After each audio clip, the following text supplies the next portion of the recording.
Hello friends, तो शुरू करते हैं हमारा चैप्टर नंबर 3 एनआईएसएम के 5A की जो सीरीज हमारी पूरी चल रही है इसका। अगर आपने पहले 2 चैप्टर नहीं देखे तो आप वो चैप्टर देख लो, उसके बाद आप थर्ड चैप्टर शुरू कर सकते हो। हम इन डिटेल पूरी की पूरी सीरीज का वीडियो हम बनाने वाले, जिसमें हम क्वेश्चंस और बाकी सब भी चीजें कवर कर रहे हैं। तो इन डिटेल प्रैक्टिकल वैसे में पूरी ये सीरीज बनाने वाला हूं, तो ये भी वीडियो थोड़ा लंबा हो सकता है क्योंकि हम प्रैक्टिकली आपको समझाएंगे कि कौन सी चीजें किसी वर्क करती है, ताकि आपको सिर्फ पासिंग है हमारा गोल नहीं है, लेकिन पास होने के बाद जब आप इंडस्ट्री में काम कर रहे हो as a MP registered distributor, तब भी आपको इन चीजों का मतलब हेल्प हो, या आप इन चीजों को ध्यान में रखते हुए कंप्लायंस के हिसाब से काम करें। ऐसे ही हम पूरी प्रैक्टिकल सीरीज बना रहे हैं। तो चलो शुरू करते हैं आज का वीडियो और हम देखते हैं कि थर्ड चैप्टर में क्या है। तो ये हमारा थर्ड वीडियो होने वाला है, जो कि है हमारा legal structure of a mutual fund in India. तो लीगल स्ट्रक्चर क्या है म्यूचुअल फंड इंडस्ट्री का, ये पूरा का पूरा हम इसमें अब देखेंगे। इसको भी हमें 6% का वेटेज हमें है, मतलब 100 मार्क्स में से 6 मार्क्स का वेटेज इस चैप्टर को हमें पूरा है। तो ये पूरा का पूरा चैप्टर हमें पेपर में 6 मार्क्स के लिए पूछा जा सकता है। ओके, तो इसका हम देख लेंगे कि इस चैप्टर में हम क्या क्या देखने वाले। तो सबसे पहले हम देखेंगे की कॉन्स्टिट्यूशंस ऑफ म्यूचुअल फंड। तो म्यूचुअल फंड के की कॉन्स्टिट्यूशंस कौन से है वो देख लेंगे हम। कि पहले तो है हमारे investors, then asset management company हो गई, ट्रस्टी हो गई। Mutual fund as a trustee होता है, ये क्या होता है ये हम देखेंगे। उसके बाद SEBI, security exchange board of India, distributors हो गए।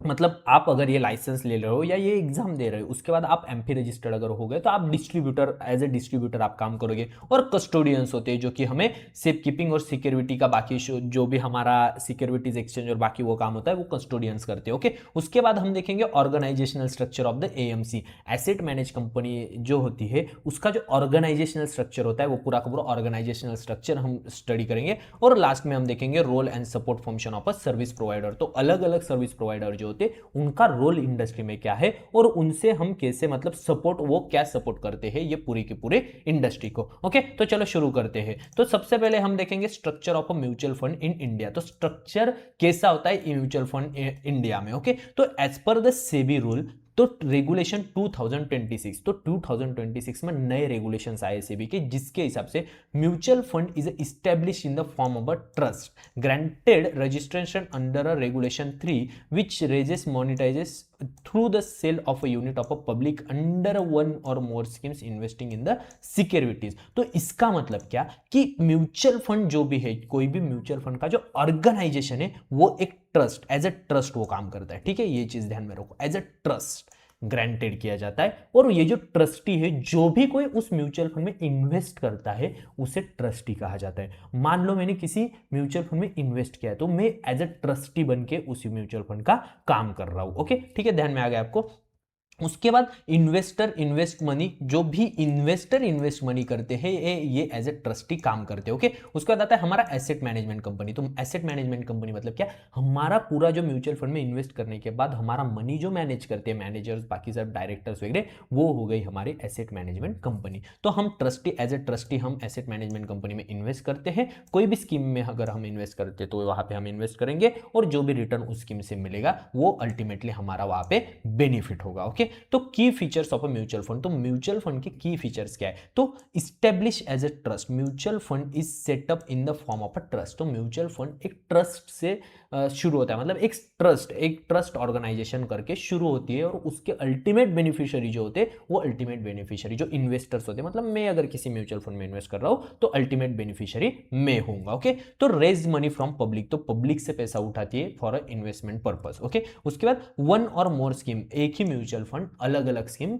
स्टार्ट कर सकता है। कोई इक्विटी म्यूचुअल फंड भी स्टार्ट कर सकता है, डेब्ट भी कर सकता है, फ्लेक्सी कैप, मतलब एक से ज्यादा स्कीम कोई भी ट्रस्ट या म्यूचुअल फंड इंडस्ट्री स्टार्ट कर सकती है। और इन्वेस्ट इन अप्रूव्ड एसेट, तो जो भी उस ट्रस्ट का, उस म्यूचुअल फंड स्कीम के जो अप्रूव्ड एसेट है, मतलब डेप्थ रिलेटेड फंड स्कीम है, तो वो डेप्थ रिलेटेड इंस्ट्रूमेंट में इन्वेस्ट करेगी। इक्विटी ओरिएंटेड जो स्कीम है वो इक्विटी में इन्वेस्ट करेगी। तो इन्वेस्ट इन अप्रूव्ड एसेट, जो भी अप्रूव्ड एसेट है उनमें वो as per their fund invest करेगी। ओके, उसके बाद लीगल स्ट्रक्चर हम देख लेते हैं। लीगल स्ट्रक्चर अगर हम देखें तो सबसे पहले आते हैं हमारे स्पॉन्सर्स। ओके, तो स्पॉन्सर्स मतलब क्या, जिसके दिमाग में आइडिया आया कि हमें ये म्यूचुअल फंड अब स्टार्ट करना है, ओके, मतलब हम कह सकते हैं फाउंडर, स्पॉन्सर्स, ओके, स्पॉन्सर्स, तो स्पॉन्सर्स एक ट्रस्ट बनाते हैं सबसे पहले, ओके, तो ये एक ट्रस्ट बनती है, म्यूचुअल फंड ट्रस्ट बनाई जाती है। इसमें एक ट्रस्ट डीड होता है, मतलब क्या, operating as a government by trust deed executed between sponsors and SEBI, okay, and a trustee, मतलब ये जो स्पॉन्सर है और ये जो बेनिफिशियरी है और जो ट्रस्टीज है, इनके बीच में ये जो एग्रीमेंट होता है इसे कहा जाता है डीड, ओके। आया आपको ध्यान में, ट्रस्ट डीड, कि ये स्पॉन्सर हमारे बिहाफ पे काम करेंगे और हम उसके ट्रस्टी हो गए अगर हम उस इन्वेस्टमेंट उस फंड में कर रहे हो तो, ओके, ठीक है। और ये सेबी के नॉर्म्स के हिसाब से पूरा का पूरा मार्केट हमारा चलता है, ये हमने पूरे 2-3 वीडियो में हम देख रहे हैं, ओके। तो ट्रस्टीज कौन हो गए, जो इन्वेस्ट करेगा वो सब ट्रस्टीज हो गए, ओके। तो trust act through its trustees whose role is a protect the interest of the investor, मतलब इन्वेस्टर का इंटरेस्ट, द अल्टीमेट गोल क्या होता है कि इन्वेस्टर का इंटरेस्ट उस ट्रस्ट में बनाया रखे और इन्वेस्टर के बेनिफिट्स में वो ट्रस्ट काम करे, okay. Individual act as a board of trustees and trust company जो रहती है, मतलब इंडिविजुअल भी एक बोर्ड ऑफ ट्रस्टी के जैसे काम कर सकता है या ट्रस्टी पूरी कंपनी भी होती है, ओके। तो ये जो होती है, फिर इसके बाद आती है हमारी एसेट मैनेजमेंट कंपनी, ओके। तो ये जो एसेट मैनेजमेंट कंपनी होती है, ये हमारे डे टू डे जो भी ऑपरेशंस होते हैं मैनेजमेंट रिलेटेड हो गया, या जो मैनेजर होता है हमारा, कि हमारा पैसा कहाँ पे डाइवर्सिफाई करना है, रीबैलेंसिंग, ये जो होता है ये एसेट मैनेजमेंट कंपनी फिर ये करती है। उसके बाद इन्वेस्टमेंट मैनेजमेंट एग्रीमेंट होता है, okay. Trustee exit an agreement with AMC defining it responsibility, मतलब इन्वेस्टमेंट मैनेजमेंट एग्रीमेंट ऐसा होता है जिसमें ट्रस्टी के वो जो स्पॉन्सर होते हैं वो रिस्पॉन्सिबिलिटी क्या है वो बताते हैं कि डिफाइनिंग रिस्पॉन्सिबिलिटी, मतलब क्या कि as per the benefit of a trustee, मतलब जो भी इन्वेस्टर है उनके बेनिफिट के लिए ही ये ट्रस्ट काम करेगा, ठीक है। ये एक चीज ध्यान में रखो कि for the benefit of the trustees, जो इन्वेस्टर है वो ट्रस्टीज है और उन ट्रस्टीज के बिहाफ पे ये पूरा का पूरा वर्क करने वाला है सिस्टम, ओके। उसके बाद कस्टोडियंस होते हैं, कस्टोडियंस मतलब क्या, जो कि कस्टडी प्रोवाइड करते हैं सिक्योरिटीज रखने के लिए, मतलब जो भी ऑनलाइन आपका सब ये कस्टडी प्रोवाइड करते हैं उन्हें कस्टोडियंस कहा जाता है। Is with a custodian appropriate to the trustee, वो भी ट्रस्टी के थ्रू अप्रूव होने चाहिए, ओके। और रजिस्टर्ड एंड ट्रांसफर एजेंट होते हैं, जो कि अगर आप कोई भी म्यूचुअल फंड बाय करते हो तो ये जो पूरा प्रोसेस होता है अंदर का, वो registered and transfer agent, RTA जिन्हें कहा जाता है, वो करते कि वहां से शेयर खरीद के आपके अकाउंट में उसे क्रेडिट करना है। ये पूरा का पूरा काम जो होता है ये रजिस्टर्ड एंड ट्रांसफर एजेंट या आरटीएस का होता है। और लास्ट में आते हैं इन्वेस्टर, जो एज ए ट्रस्टी फिर इस म्यूचुअल फंड के होते हैं। Invest in the various schemes of a mutual fund by buying units, तो आपने अगर एक यूनिट बाय कर रहे हो आप, तो आप इन्वेस्टर उस स्कीम के बन जा रहे हो, ओके। तो mutual fund are consider as a trust by the act of 1882, okay. ये ध्यान में रखो, गवर्नमेंट इंडियन ट्रस्ट एक्ट 1882 के तहत mutual fund as a trust बनाया गया है, okay. The mutual fund trust is created by one or more sponsors who are main persons behind the mutual fund business, मतलब ये जो स्पॉन्सर्स है एक या एक से ज्यादा स्पॉन्सर्स हो सकते हैं जो कि main backbone of the business है, और जो मतलब आइडिया फेज पे जिनकी ये आइडिया थी म्यूचुअल फंड इंडस्ट्री स्टार्ट करने की, वो, okay. The beneficiaries of the trust are the investors who invest in the various scheme, मतलब बेनिफिशियरीज कौन है, जो इन्वेस्टर्स है वो बेनिफिशियरीज है इस ट्रस्ट के, okay.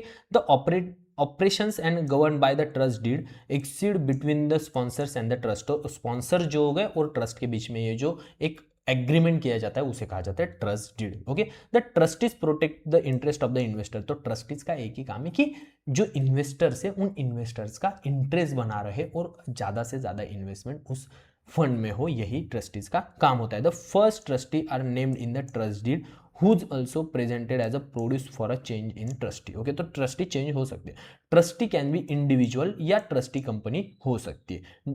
Day to day management of the scheme handle by the AMC, जैसे हमने देखा एएमसी एसेट मैनेजमेंट कंपनी जो होती है वो डे टू डे एक्टिविटी जो होती है वो सब करती है, okay. The trust executed in the investment management agreement with the AMC, okay. The trust is execute investment management agreement with AMC. तो ट्रस्टी जो होते हैं वो एएमसी के साथ इन्वेस्टमेंट मैनेजमेंट एग्रीमेंट करते हैं, जिसमें वो सब चीज़ें होती है कि कहाँ पे हम इन्वेस्ट करने वाले हैं और बाकी से जो भी सब चीज़ें होती है वो उस एग्रीमेंट में रोल्स एंड रिस्पॉन्सिबिलिटीज़ क्या है ट्रस्टी की, बोर्ड ऑफ डायरेक्टर की रोल्स एंड रिस्पॉन्सिबिलिटी क्या है, वो सब उसमें डिस्कस किया होता है। Okay, although AMC managers and schemes custodians होते हैं और ये आरटीए होते हैं जो कि आपको हेल्प करते हैं आपकी अकाउंट में जो भी आपने यूनिट बाय की है उसके लिए, वो हो गए RTA, registered and transfers agent. Okay, तो की कॉन्स्टिट्यूशंस कौन से होते हैं फिर कॉन्स्टिट्यूएंट्स यहाँ पे म्यूचुअल फंड इंडस्ट्री में, वो हम देख लेते हैं। Sponsors are the main people behind mutual fund industry, they are apply SEBI for a registration and then invest in the capital of AMC. तो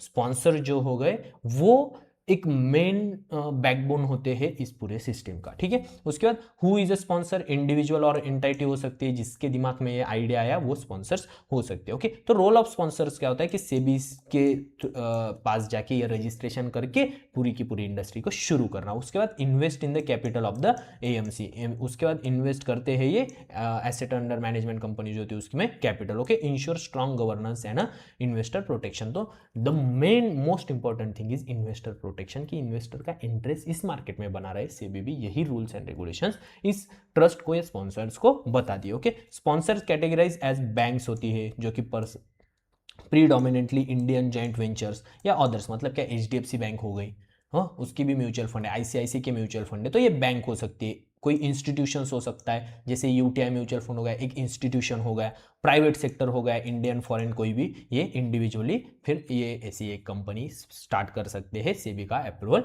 लेके। ओके, साउंड ट्रैक रिकॉर्ड, उनका एक गुड रेपुटेशन होना चाहिए। कोई भी अगर एज ए स्पॉन्सर कर रहा है तो उसका ट्रैक रिकॉर्ड होना चाहिए, 5 साल से ज़्यादा का उसको एक्सपीरियंस होना चाहिए। ठीक है, उसके बाद बिजनेस एक्सपीरियंस उसको होना चाहिए, पॉजिटिव नेटवर्थ होनी चाहिए लास्ट 5 ईयर्स की, जो भी ट्रस्टी होता है उसकी लास्ट 5 ईयर्स की पॉजिटिव नेटवर्थ होनी चाहिए। ठीक है, उसके बाद पॉजिटिव लिक्विड नेटवर्थ होनी चाहिए उसकी, net profit in each of the 5 year, मतलब नेट प्रॉफिट जो भी उसकी ट्रेडिंग एक्टिविटी है उसमें उसको नेट प्रॉफिट होना चाहिए लास्ट 5 ईयर्स में, वो कभी भी 5 ईयर्स में लॉस में उसका बैलेंस शीट ना हो, ये भी ध्यान में रखने का रूल होता है हमारे सेबी का। Okay, average net annual profit जो होता है वो 10 करोड़ से ज्यादा का होना चाहिए लास्ट 5 ईयर्स में, ये सेबी का रूल है कि 10 करोड़ से ज्यादा का होना चाहिए। क्यों? क्योंकि investor protection is the most important thing, कि इन्वेस्टर को ऐसा कोई भी ट्रस्ट बना रहा है या कोई भी अगर कंपनी खोल रहा है तो उसका कुछ तो बैक ट्रैक रिकॉर्ड होना चाहिए, तभी सेबी उसे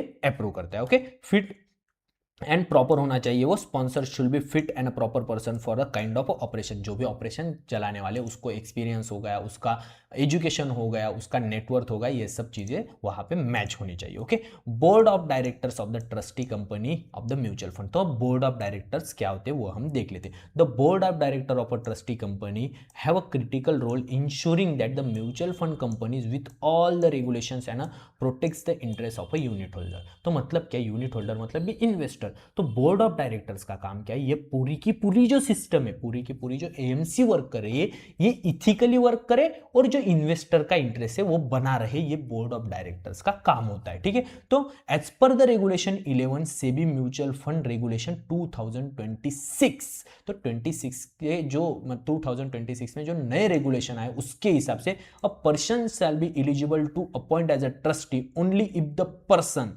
अगर वो person compliance and fit with a proper person criteria specified in the schedule to SEBI rules and regulation 2008, मतलब 2008 एक्ट सेबी का, उसके हिसाब से वो मैच होना चाहिए। उसके बाद इज नॉट अ डायरेक्टर, वो डायरेक्टर नहीं होना चाहिए, इंक्लूडिंग इंडिपेंडेंट डायरेक्टर ऑफिसर और employee in any asset management company, मतलब अलग कोई भी कंपनी का वो डायरेक्टर या कोई भी मतलब इंडिपेंडेंट डायरेक्टर भी वो नहीं होना चाहिए। Is not a trustee of any other mutual fund, अलग कोई भी म्यूचुअल फंड इंडस्ट्री का वो ट्रस्टी नहीं होना चाहिए, मतलब मैं एचडीएफसी में भी ट्रस्टी हूँ और मैं आईसीआईसीआई में हूँ, ये नहीं चलेगा, एक ही यहाँ पे वो कर सकता है। And finished all such information as may be sought by SEBI, तो सेबी के कुछ रूल्स एंड रेगुलेशंस होते हैं वो उनको फॉलो करने पड़ते हैं। तो ये हो गई हमारी trustee company. SEBI expect trustees to perform a key role in ensuring legal compliance and protecting the interest of investors, तो इन्वेस्टर का इंटरेस्ट बना रहे और सभी के सभी लीगल कंप्लायंस के लिए सेबी जो भी ट्रस्टीज होती है उनको वो अपॉइंट किया होता है। ओके,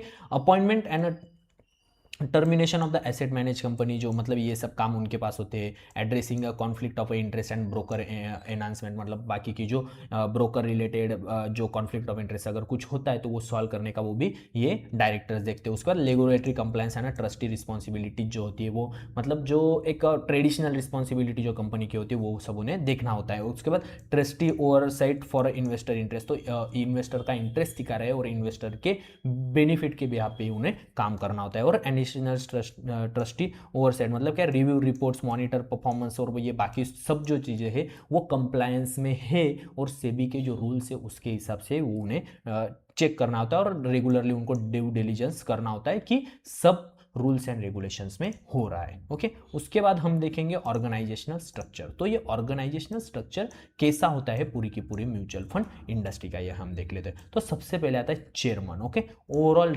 लीडर एंड गवर्नेंस, मतलब क्या, जो चेयरमैन पर्सन होता है वो पूरा का पूरा लीडरशिप और गवर्नेंस का जो भी काम होता है ये टॉप में आता है, टॉप में ही आता है। उसके बाद आते हैं trustee. Okay, represent the trust and investors. ठीक है, उसके बाद आते हैं एसेट मैनेजमेंट कंपनी। ये वो कंपनी होती है जो पूरी की पूरी अब एसेट मैनेजमेंट की डे टू डे एक्टिविटीज का ख्याल रखेगी। ओके, तो एसेट मैनेजमेंट कंपनी में क्या क्या आता है, सेल्स एंड मार्केटिंग।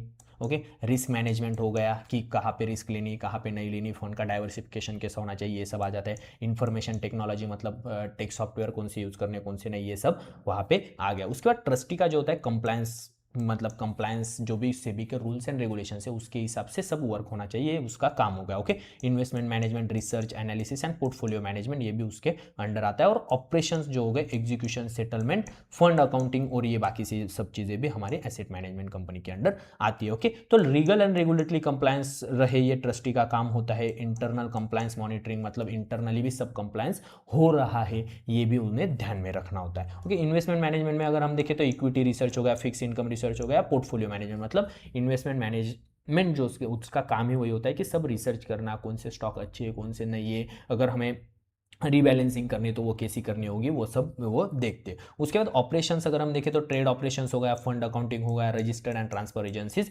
सपोर्ट हो गया। उसके बाद सेल्स एंड मार्केटिंग, मार्केटिंग में अगर हम देखें तो investors and service relationship managers होते हैं जो आपको हेल्प करते हैं कि आप अच्छा खासा डिसीजन, मतलब इन्फॉर्म डिसीजन ले सको। उसके बाद रिस्क मैनेजमेंट होता है कि कौन सा फंड कहाँ पे इन्वेस्ट करेगा, इन्वेस्टर की रिस्क कम हो और रिटर्न अच्छा खासा मिले, ये उसका रिस्क मैनेजमेंट टीम का काम होता है। ओके, और ऑपरेशनल रिस्क जो भी होती है कि ऑपरेशनल में कोई भी ग्लिच ना आए या कहीं एरर ना आए, ये सब चीज़ें वो ध्यान में रखते हैं। और इन्फॉर्मेशन टेक्नोलॉजी, मतलब सिस्टम डेवलपमेंट सपोर्ट जो भी होता है, अगर कोई भी इन्वेस्टर है उससे अगर प्रॉब्लम आता है तो सपोर्ट या बाकी सब चीज़ें वो ये करते हैं। और डाटा मैनेजमेंट एंड सिक्योरिटी की, कोई भी इन्वेस्टर का डाटा लीक ना हो और बाकी सब चीज़ें कंप्लायंस में रहे, ये सब वो ध्यान रखते हैं। ओके, तो की functions of asset under management company अब क्या क्या होते हैं वो हम देख लेते हैं। तो सबसे पहले होते हैं हमारे कंप्लायंस फंक्शन। तो कंप्लायंस फंक्शन क्या होते हैं, compliance officer ensure all legal compliances, मतलब जो भी लीगल कंप्लायंस है सेबी के हिसाब से वो उसे फॉलो करने होते हैं। उसके बाद science due diligence certificates in a schedule document in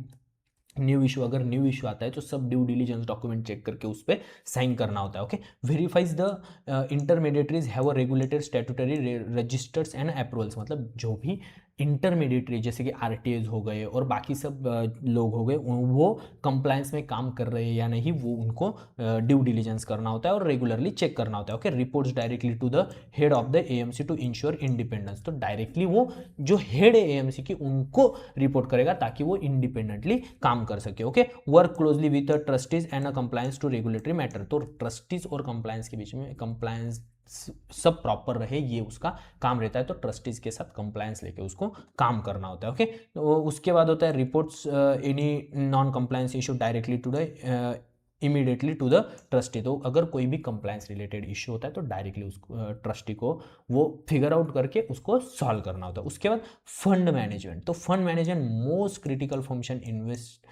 investors money in line with the scheme objective and matter effectively, मतलब क्या, फंड का जो मैनेजमेंट है वो क्या, कि जो भी इन्वेस्टर का मनी है वो इनलाइन रहे ऑब्जेक्टिव ऑफ द फंड से, कि कौन सी कंपनी में इन्वेस्ट करना है, एनालिसिस करना है, फंड का मैनेजमेंट करना है, डील्स करने हैं, ये सब चीज़ वहाँ पे फिर आती है। कि एनालिसिस करना कि इक्विटी इंस्ट्रूमेंट्स कौन से लेने चाहिए, डेब्ट इंस्ट्रूमेंट्स कौन लेने चाहिए, कौन से अच्छे रिटर्न दे रहे हैं, आने वाले फ्यूचर में कौन सी कंपनी अच्छा कर सकती है, उसका फंड मैनेजर रहता है वो सब ये सब चीज़ें करता है। और डीलर्स रहते हैं place order with security broker based on instructions from the fund manager. अगर फंड मैनेजर अगर मतलब अप्रूव करता है तो डीलर जो रहते हैं वो ऑर्डर प्लेस करने का काम फिर डीलर्स करते हैं। बाइंग सेलिंग जो हो गई ये सब डीलर्स का काम होता है। ओके, उसके बाद operation and customer service team होती है, जो कि कस्टमर को अगर कोई भी प्रॉब्लम आता है तो वो सब कस्टमर सर्विस हो गया, कस्टमर का सपोर्ट हो गया, बैक ऑफिस का, रजिस्टर्ड एंड ट्रांसफर एजेंसी जो आपकी केवाईसी या प्रोसेस परचेस, आपका रिडीम्शन, आपको अगर फंड से पैसा निकालना है तो रिडीम्शन का काम आपके अकाउंट में सेफली पैसा आए। अगर आप बाय कर रहे हो म्यूचुअल फंड यूनिट तो आपके अकाउंट में सेफली वो आ जाए, ये सब काम हमारे आरटीएस एजेंट करते हैं। और कस्टडी टीम होती है जो आपके बिहाफ पे सब आपके जो यूनिट्स है वो ठीक मतलब प्रॉपरली आपके अकाउंट में क्रेडिट हो नहीं हो ये सब वो ध्यान में रखते हैं। और फंड अकाउंटिंग टीम होती है मेंटेन बुक्स ऑफ अकाउंट्स की पूरा प्रॉपर ऑडिट और बाकी सब चीज़ें वो करती है। ओके, तो रिस्क मैनेजमेंट हो गया हमारा सेबी आरएमएफ के हिसाब से। तो कौन सी रिस्क होती है वो हम देख लेते हैं। तो डेडिकेटेड रिस्क ऑफिसर फॉर की एरियाज, तो अलग अलग रिस्क के लिए डेडिकेटेड रिस्क ऑफिसर रखने पड़ते हैं। सबसे पहले इन्वेस्टमेंट रिस्क, तो identify major monitors risk affecting form investment decision है ना मार्केट मूवमेंट्स की। मार्केट का क्या होता है, मान लो कोई इन्फ्लेशन ज़्यादा आने वाला है, रिसेशन आने वाला है, इसी वक्त में इन्वेस्टमेंट रिस्क आ सकती है, तो वहाँ पे डाइवर्सिफिकेशन अपने पोर्टफोलियो का कैसा रहना चाहिए इसको उसको ध्यान में रखता है। Compliance risk monitor adhere to laws regulations, compliance risk अगर लॉ चेंज होते तो उसके हिसाब से वो जो कंप्लायंस रिस्क मैनेजर रहता है उसको वो सब अपडेट रहना पड़ता है। उसके बाद operational risk identify managers risk from a process people और सिस्टम, मतलब ह्यूमन एरर होते हैं कई बार वो हो सकती है, तो ऑपरेशनल रिस्क को भी एक डेडिकेटेड मैनेजर रहता है वो पूरा वो उस पर ध्यान रखता है। और cyber security risk protect system data digitally जो भी है डाटा को और बाकी की सब चीज़ों का ध्यान में रखने का काम करता है हमारा साइबर सिक्योरिटी रिस्क जो मैनेजर होता है उसका वो रोल होता है कि वो सब कंप्लायंस में रहे और सब सेफ रहे। ओके, उसके बाद की functions with in an asset management company, तो की फंक्शंस क्या होते हैं, सेल्स एंड मार्केटिंग। तो सेल्स एंड मार्केटिंग के कुछ रूल्स है वो रूल्स एंड रेगुलेशंस फॉलो करने पड़ते हैं as per the SEBI. Okay, तो म्यूचुअल फंड के वो क्या होते हैं, branding and advertising, brand build brand identity and promote scheme through a mass media and campaign. तो जो भी ब्रांडिंग करनी होती है हो, इवेंट मैनेजमेंट, अलग अलग इवेंट ऑर्गेनाइज किए जाते हैं जिसमें डिस्ट्रीब्यूटर्स को बुलाया जाता है, जो इन्वेस्टर्स होते हैं उनको बुलाया जाता है। नई स्कीम अगर लॉन्च हो रही है तो अलग अलग इन्वेस्टमेंट की अपॉर्चुनिटीज क्रिएट की जाती है और डिस्ट्रीब्यूटर्स को बुलाया जाता है ताकि और ज़्यादा वो अपना प्रोडक्ट जो है वो प्रमोट कर सकते हो। रिलेशनशिप मैनेजर होते हैं जो कि अगर आपको कुछ भी प्रॉब्लम आता है तो आपके ब्याह पे वो काम करते हैं। और नेटवर्किंग ग्रोथ ट्रेनिंग रहती है, ट्रेनिंग्स अलग अलग मैनेज की जाती है ताकि ज़्यादा से ज़्यादा उस प्रोडक्ट का सेल किया जाए। और अदर फंक्शन अगर हम देखें तो फाइनेंस एंड अकाउंटिंग, जहाँ पे कितना पैसा आ रहा है सब अकाउंटिंग रखने का काम जो होता है वो ये फाइनेंस एंड अकाउंटिंग डिपार्टमेंट करता है। एडमिनिस्ट्रेशन डिपार्टमेंट हो गया, मैनेजेस ऑफिस फैसिलिटीज, इंफ्रास्ट्रक्चर हो गया, एचआर हो गया, बाकी सब जो भी चीज़ें हायरिंग करना और बाकी सब चीज़ें वो एडमिनिस्ट्रेशन रिलेटेड आ जाती है। ह्यूमन रिसोर्स डेवलपमेंट जो होता है वहाँ पे ह्यूमन रिसोर्स जो भी मतलब सोर्स लगते हैं अलग अलग की हायरिंग करना फायरिंग करना ये सब चीज़ें ये चार डिपार्टमेंट करता है। और आईटी टेक्नोलॉजी डिपार्टमेंट होता है जहाँ पे टेक्नोलॉजी रिलेटेड जो भी डिजिटल जो भी ट्रांजैक्शन और बाकी सब चीज़ें वो सब टेक्नोलॉजी डिपार्टमेंट हमारा वहाँ पे देखता है। ओके, तो ये एक स्ट्रक्चर होगा कि इतनी सारी टीम्स होती है, ये अलग अलग उनका काम होता है और वो कंप्लायंस में रह के उन सबको फिर आपके बिहाफ पे मतलब एज ए इन्वेस्टर ये सब किसके लिए काम कर रहे हैं, इन्वेस्टर के लिए। इन्वेस्टर का पैसा ठीक तरह से मैनेज किया जाए, उसके ऑब्जेक्टिव फुलफिल हो, इसलिए ये सब टीम्स बैकएंड में आपके काम करते हैं। ओके, तो role and support function of a service provider. अब रोल क्या होता है सर्विस प्रोवाइडर जो भी होते हैं उनका, तो फंड अकाउंटिंग टीम जो है वो क्या करती है, कैलकुलेट्स एनएवी, डेली एनएवी का कैलकुलेशन करने का काम जो होता है हमारा, तो वो फंड अकाउंटिंग टीम का होता है और वो फंड अकाउंटिंग टीम रेगुलरली वो काम करती है। Okay, key roles collect data and asset liabilities, each scheme collect data asset liability क्या है वो सब कैलकुलेट करके एनएवी फिर वो निकालते हैं। Okay, registers and transfers agent maintain investor record and handle transaction and communication, मतलब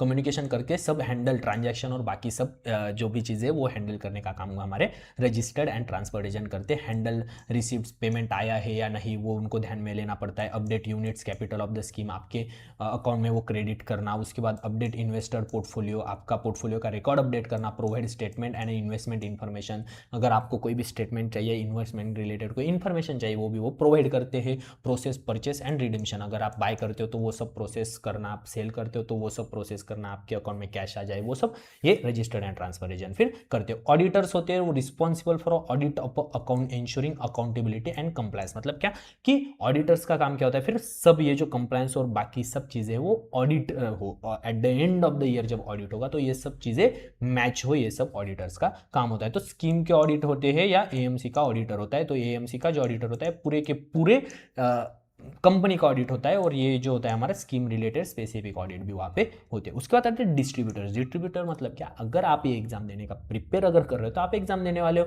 या अगर आप सीखने के लिए भी अगर कर रहे हो तो ठीक है, बट डिस्ट्रीब्यूटर्स वो होते हैं जो ये फंड म्यूचुअल फंड डिस्ट्रीब्यूट करते हैं, okay, for huge amount of crowd या फॉर रिटेल इन्वेस्टर। ओके, तो ये हो गए हमारे डिस्ट्रीब्यूटर। तो इंडिविजुअल डिस्ट्रीब्यूटर हो सकते हैं, डिस्ट्रीब्यूटर कंपनीज हो सकती है, ब्रोकिंग कंपनीज ये काम करती है और बैंक्स भी ये काम करती है। तो एचडीएफसी बैंक हो गया, उनके भी खुद का म्यूचुअल फंड है, वो बैंक के थ्रू भी डिस्ट्रीब्यूट करते हैं या डिस्ट्रीब्यूटर्स के थ्रू भी ये सब काम डिस्ट्रीब्यूटर्स का होता है। To invest in the fund, individual investor as a distributor भी कर सकता है और डायरेक्ट म्यूचुअल फंड में भी वो इन्वेस्ट कर सकता है। ओके, तो रोल एंड सपोर्ट फंक्शन अगर हम देखें, कलेक्टिंग बैंकर्स पेमेंट एग्रीगेटर्स। तो एग्रीगेटर्स क्या होते हैं, investor collecting banking payment, schedule bank account, investment in the scheme, ये जो बाकी सब चीज़ें होती है कि बैंकर्स के लिए डिजिटली जो अब हो गया मोस्ट ऑफ द थिंग्स कि डिजिटली सब पेमेंट आना, पेमेंट फाइनलाइज करना, उसका सब ऑडिट करना, ये सब काम वो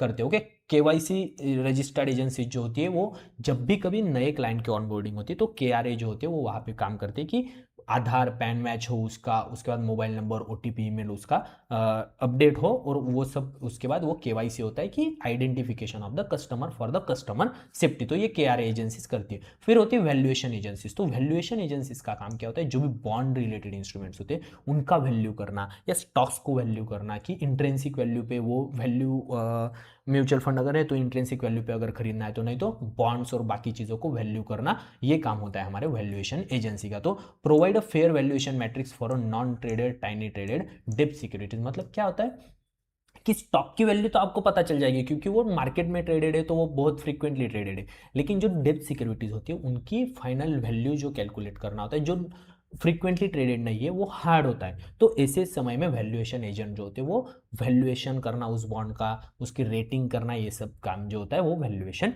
एजेंट का होता है। Okay, valuation agencies provide valuation metrics, then AMCs use metric to arrive a fair valuation, कि फेयर वैल्यू पे फिर वो बाय किया जाए, ये सब वो ध्यान में रखते हैं। तो अगर की पॉइंट अगर हम देखें तो वहाँ पे दो मेन गवर्नमेंट अप्रूव्ड या सेबी अप्रूव्ड हम कह सकते हैं वैल्यूएशन एजेंसी है, एक है क्रिसिल और एक है आईसीआरए। ये दोनों ध्यान में रखो, ये पेपर में आ सकता है, ठीक है। तो क्रिसिल और आईसीआरए ये दो वैल्यूएशन एजेंसीज हमारी है जो ये वैल्यूएशन प्रोवाइड हमें करती है, ठीक है। उसके बाद बिग पिक्चर अगर हम देखें तो economy of a services provide help mutual fund delivery. तो सबसे पहले क्या, safety, okay, strong control compliance and security रहे फॉर इन्वेस्टर की सेफ्टी सबसे इंपॉर्टेंट होती है। उसके बाद इफिशिएंसी, स्मूथ ऑपरेटिंग सिस्टम रहे सभी तरफ, convenience, easy to investing, multi channel access and support होना चाहिए। अगर इन्वेस्टर इन्वेस्ट करना चाहता है तो उसे इजीली वो इन्वेस्ट कर सके, इजीली वो कैश रिडीम कर सके। और उसके बाद ट्रस्ट,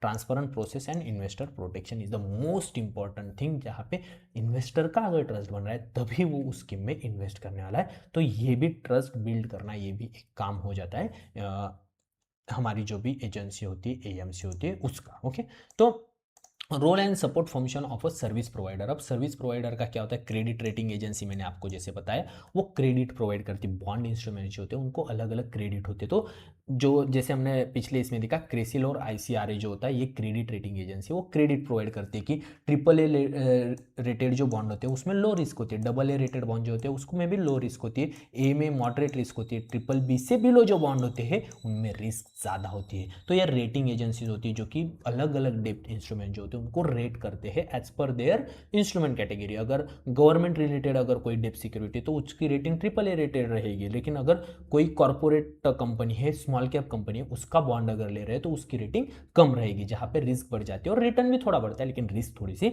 ज्यादा बढ़ जाती है। तो ये रेटिंग एजेंसीज होती है जो कि रेट डेब्ट securities issued by various issuer, fund manager use rating as a initial input of a investment decision. तो फंड मैनेजर ये यूज करते हैं इन्वेस्टमेंट डिसीजन बनाने के लिए as per the risk appetite of the investor, फिर वो सिक्योरिटीज बाय या सेल की जाती है। ओके, उसके बाद होता है डिपॉजिटरीज। तो यहाँ पे दो डिपॉजिटरीज है, डिपॉजिटरीज हमारे इंडिया में दो ही है, एनएसडीएल और सीडीएसएल। तो central depository services limited and national depository services limited. तो इनका काम क्या होता है कि प्राइमरी जो, मान लो आपने अगर म्यूचुअल फंड का यूनिट आप बाय कर रहे हो तो वो आपके अकाउंट में फ्रीक्वेंटली आ जाए, ये डिपॉजिटरीज का काम होता है। तो ये कैसे होता है, डिपॉजिटरीज का हेड ऑफिस होता है, वर्क थ्रू वहाँ से ही होता है। डिपॉजिटरी पार्टिसिपेंट्स होते हैं और इन्वेस्टर होता है। तो इन्वेस्टमेंट ने अगर बाइंग ऑर्डर डाली तो ये डिपॉजिटरी पे जाएगी और ये डिपॉजिटरी आपके अकाउंट में वो फिर शेयर अगर ट्रांसपेरेंट ट्रांजेक्शन से वो फिर आपके यहाँ पे क्रेडिट कर देता है। ओके, उसके बाद होते हैं स्टॉक एक्सचेंज। तो हमारे जो क्लोज एंडेड फंड होते हैं वो फिर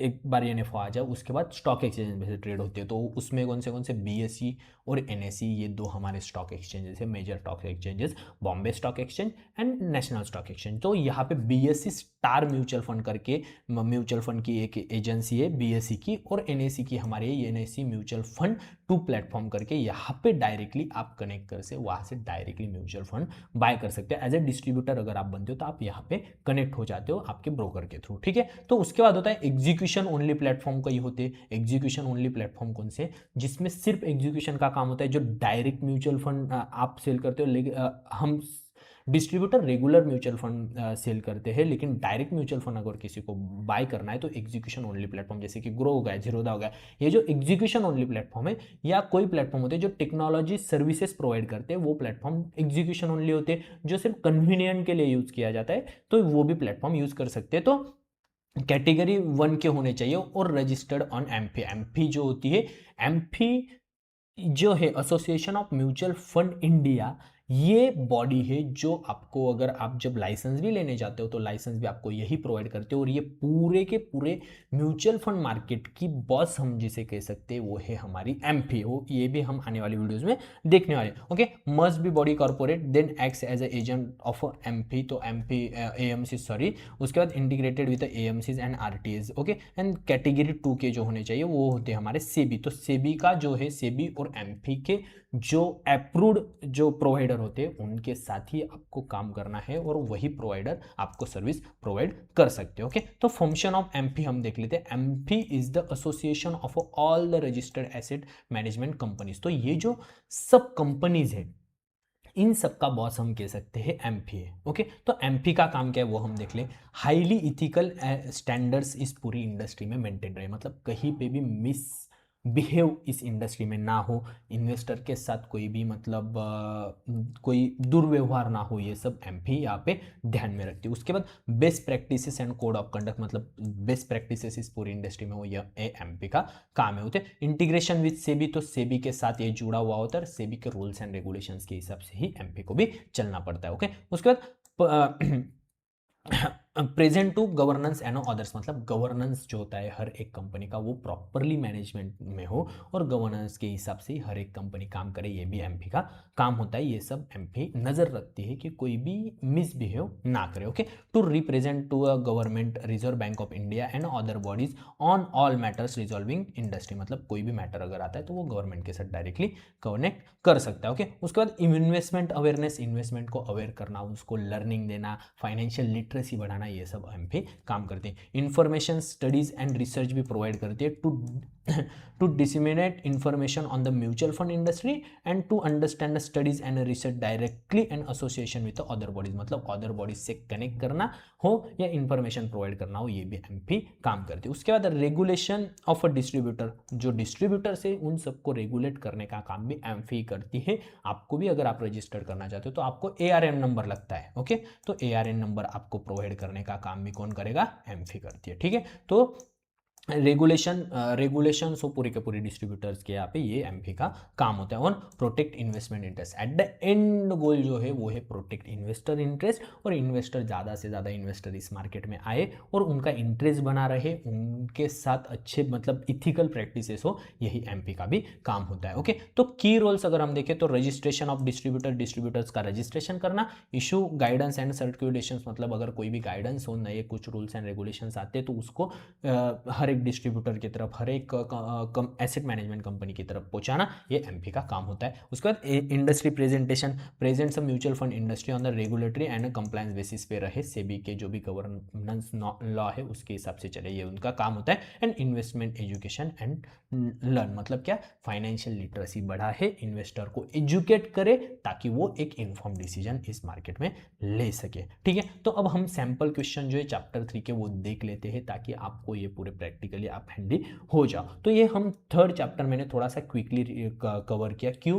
क्योंकि उसका कारण ये था कि जो कंप्लायंस रिलेटेड थिंग्स है इसमें कुछ ज़्यादा इंटरेस्ट बहुत सारे लोगों को आता नहीं, और ये चैप्टर मोस्ट ऑफ हम कह सकते हैं कि जो कॉरपोरेट रजिस्टर्ड करना चाहते हो उनके लिए ज़्यादा मैटर करता है एज कम्पेयर टू हमारे जो इंडिविजुअल, अगर आप डिस्ट्रीब्यूटर रजिस्टर करना चाहते हैं, क्योंकि इसमें रूल्स एंड रेगुलेशंस, पूरी म्यूचुअल फंड इंडस्ट्री के जो बैकएंड होता है वो कैसे काम करता है, अगर आप इंडस्ट्री में इंटर करना चाहते हो तो आपको रूल्स एंड रेगुलेशंस कौन से लगेंगे, वो सब चीज़ें इसमें थी। तो फिर भी हमने पूरा थोड़ा सा, मतलब इतना डिटेल में मैंने कवर नहीं किया जितने पहले 2 चैप्टर किए थे, और आगे मैं जो करने वाला हूँ उतना, फिर भी मैंने एक आपको ओवरव्यू दिया है ताकि आप अच्छे खासे स्कोर, जो 6 मार्क का वेटेज है इसको है, वो आप 6 मार्क्स ला सको, इतना तो ओवरव्यू मैंने आपको पूरा इंपॉर्टेंट दे दिया। ओके, तो सैंपल क्वेश्चन हम देख लेते हैं कि mutual fund are consider as a trust in India, who are the beneficiaries of the trust. तो ट्रस्ट के बेनिफिशियरीज कौन है, कौन बताया था मैंने सबसे पहली ही स्लाइड में मैंने आपको बताया कि जो ट्रस्टी जो है eight the end of the beneficiaries एक ही होगा। एक बात ध्यान में रखो कि बेनिफिशियरी ये पूरी की पूरी इंडस्ट्री काम करती है बेनिफिशियरीज ऑफ यूनिट होल्डर, या जो इन्वेस्टर होता है उसके इंटरेस्ट में, उसका इंटरेस्ट बना रहे मार्केट में, इसीलिए ये सब काम करते हैं। तो कौन होगा? The employ of the asset management company? नहीं। The mutual fund distributor? नहीं। Unit holder? Yes, unit holder या investor. Okay, trustee of the mutual fund, ये भी इसका आंसर नहीं आता। Okay, who job is to track various corporate actions like bonds, dividends or a rights issue of the companies where the mutual fund scheme invested। तो ये schemes के related जो भी ये देना है, डिविडेंड हो गया या इश्यूएंस, वो सब बाकी जो काम हो गए, ये किसके होते? तो ये काम होते हैं हमारे रजिस्टर्ड एंड ट्रांसफर्ड एजेंट के। ठीक है, तो टी जो हम होते इसके ये काम होते हैं, ये ध्यान में रखो। कस्टोडियन तो नहीं, कस्टोडियन मतलब जो हमें कस्टडी प्रोवाइड करते वो हो गए। ऑडिटर्स ऑडिट का काम करते। यूनिट होल्डर मतलब शेयर होल्डर होते, तो ये इनका काम नहीं होता। ठीक है, एम्फी इज इसका full form and association of mutual fund India. Okay, ये ध्यान में रखो। नहीं सेल्फ रेगुलेटरी, नहीं एसआरओ, ये तो regulated on a mutual fund AMCs in India, regulator of a mutual fund AMCs in India. नहीं, AMFI as an association of a mutual fund AMCs India, एक एसोसिएशन है म्यूचुअल फंड इंडस्ट्री का AMFI. Okay, and association of mutual fund distributors ने, distributors का नहीं, ये AMC जो है म्यूचुअल फंड एएमसी का एक एसोसिएशन है हमारी एमपी। तो एमपी कोई गवर्नमेंट बॉडी नहीं, ये ध्यान में लो आप। ओके, तो ये एसोसिएशन है म्यूचुअल फंड एएमसी जो है उनका। ठीक है, उसके बाद फॉर वैल्यूएशन ऑफ अ डेब्ट security mutual fund NAV the approval agency is. तो कौन है? मैंने आपको 2 बताए थे कि आपको ध्यान में रखो एग्जाम के लिए। तो क्रिसिल और आईसीआरए, ये 2 है। ओके, एमपी ये तो मतलब एसोसिएशन हो गया। एनएससी तो स्टॉक एक्सचेंज है, बीएससी भी स्टॉक एक्सचेंज है, और ये जो क्रिसिल एंड आईआरसी है ये है हमारे डेब्ट सिक्योरिटी के वैल्यूएशन के लिए जो हमारी अप्रूव्ड एजेंसी है वो दोनों। ओके, उसके बाद investment of a fund pulled from a unit holder is responsibility of. तो जो इन्वेस्टमेंट इन्वेस्टर करते हैं ये रिस्पॉन्सिबिलिटी किसकी होती है? जिस फंड में वो इन्वेस्ट करते हैं उसकी। तो मतलब कौन? एसेट मैनेजमेंट कंपनी की ये रिस्पॉन्सिबिलिटी है कि उस इन्वेस्टर का वहां पे इंटरेस्ट बना रहे और उसका प्रॉपरली उसके हिसाब से वो इन्वेस्टमेंट हो, ये पूरी की पूरी जिम्मेदारी होती है एसेट मैनेजमेंट कंपनी की। ओके, तो एसेट मैनेजमेंट कंपनी इसका सही आंसर है। तो इसी के साथ हम हमारा जो चैप्टर 3 है वो अब खत्म कर रहे हो, और अगले वीडियो में चैप्टर 4 में हम नया जो भी चैप्टर 4 का जो भी होगा वो सब हम स्टार्ट करेंगे। तो इसके लिए अगर आपने सब्सक्राइब नहीं किया तो सब्सक्राइब कर लो, क्योंकि ये पूरी सीरीज हम बना रहे हैं। और उसके बाद लास्ट में हम पूरे के पूरे जो क्वेश्चंस होंगे वो मतलब 100 से 200 क्वेश्चंस जो इम्पोर्टेंट आपके लिए एग्जाम के लिए होंगे वो सब मैं आपसे प्रैक्टिस करवा के लेने वाला हूँ। तो वो भी वीडियो अगर आपने नहीं देखे तो वो भी वीडियो, अगर आपने शुरू की है सीरीज तो वो भी वीडियो आगे आएंगे, तो उसको भी आप मिस मत कीजिए, ताकि आप एग्जाम अच्छे मार्क्स से हमारा स्कोर 80-90 प्लस जाए, ये हमारा टारगेट है। और मैं पूरा का पूरा प्रैक्टिकली देने का आपका वे कर रहा हूं ताकि आप एग्जाम पास होने के बाद भी जब आप इंडस्ट्री में ये प्रैक्टिस करें, अगर आपको जॉब में भी जाना हो तो ये सब आंसर आप कर सके, या अगर आप खुद का फर्म स्टार्ट करना चाहते हो तो प्रैक्टिकली ये सब चीज़ें आप वर्कआउट कर सके, इसके लिए पूरा प्रैक्टिकल कोर्स में बनाने वाला हूँ। ये वीडियो सच में थोड़ा कम प्रैक्टिकल था क्योंकि यहाँ पे वो रेगुलेशंस और बाकी सब चीज़ें थी जो रिलेटेड टू एमपी के होती है, तो उसमें आपको कुछ ज़्यादा मतलब रेगुलेशंस क्या ये नहीं होता, तो मैंने वो थोड़ा उतना ज़्यादा डिटेल में नहीं गया। लेकिन पहले 2 वीडियो अगर आप देखोगे वो बहुत डिटेल में थे, और आगे आने वाले भी जो वीडियो होंगे वो डिटेल में ही आएंगे। तो इसके लिए सब्सक्राइब करके हमारे साथ बने जरूर रहना। Bhupendra Gangurde signing off.